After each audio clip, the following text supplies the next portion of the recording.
بسم اللہ الرحمن الرحیم۔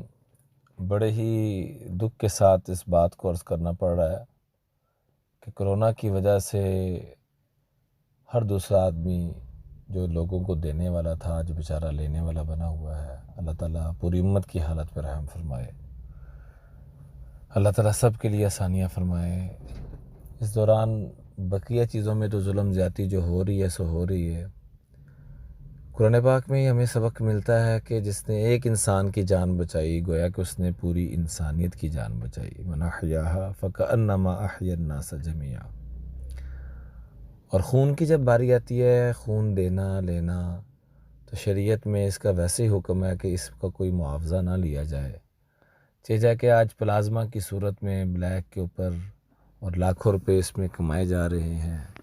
کیا ہم نے اللہ کے ہاں پیش نہیں ہونا؟ کہ ہم بھول چکے ہیں؟ خدا را ان ظلم زیادتیوں سے نکلیں۔